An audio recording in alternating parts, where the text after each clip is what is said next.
Hi there, and welcome to this week's vlog. And as I usually say, or I say when I remember, thanks so much for joining me. I'm always so grateful when anybody chooses to spend a little time with me each week.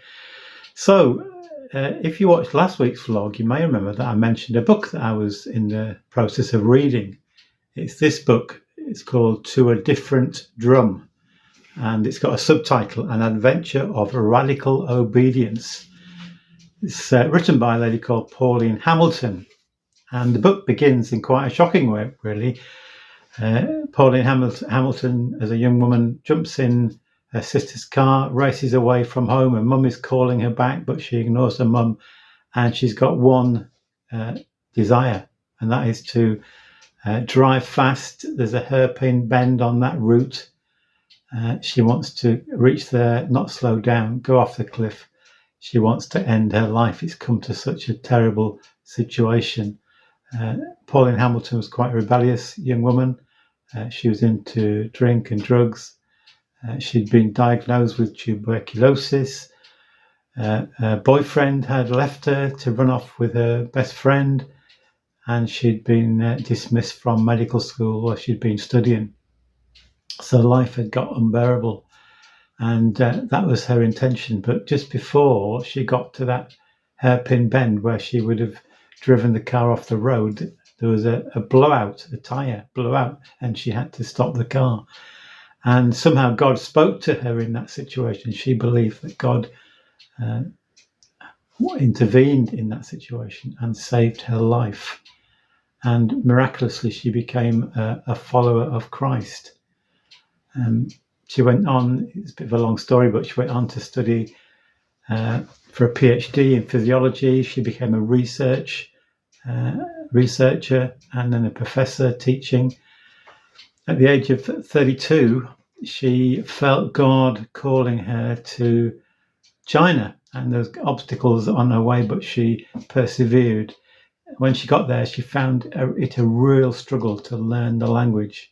A friend of hers seemed to find it quite easy, but she really struggled to grasp the language. She spent a number of years in China, and then when the going was really difficult in terms of the fighting and the anti-Christian movement, she moved to Taiwan, where she spent many, many years.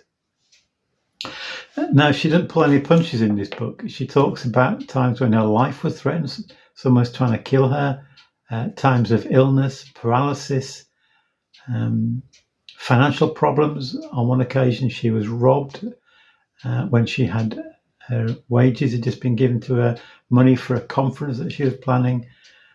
She went through periods of discouragement and depression, but through faith and through prayer, she overcome. She believed that, and this comes out so often, that despite the terrible situations she sometimes faced, the discouragements, the opposition, the struggles, the not knowing how she could move forward with a plan or a course of action, all sorts of things that she came across. She believed that somehow God would work for good in those situations.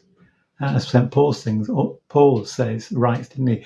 All things work together for good for those who love God, who are called according to his purpose. And all the time, despite the struggles, despite the times of discouragement and opposition, Pauline hung on to that belief that God was in the situation, that he would make a way through. He was there with her.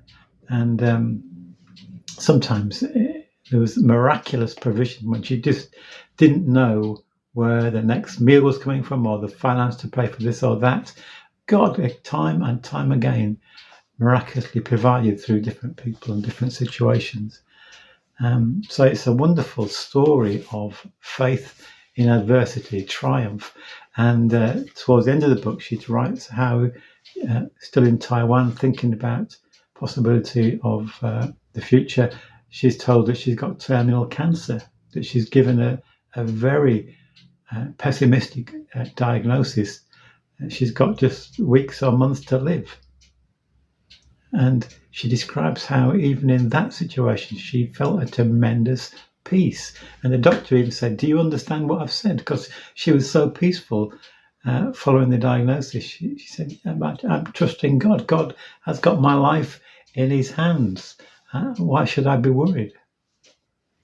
And again, remarkably, though she was given weeks or months to live, she actually lived for many more years, returned to the US. But I just really want to, if you can get hold of this book, To a Different Drum, Pauline Hamilton, I would really recommend it.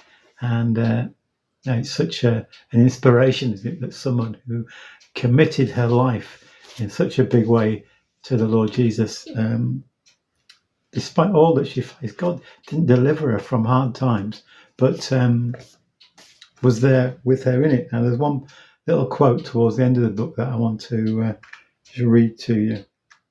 And she says this: "Whatever I had given up to follow the Lord, he had returned to me 100-fold." So despite everything, all the problems, she found real joy and a real sense of God's presence and God's blessing with her. Pauline Hamilton died in 1988, but she left certainly the legacy in the many people she touched, but also in this wonderful book, To a Different Drum. A life saved, a life lived for God. What an inspiration. So thank you so much for listening today. God bless you.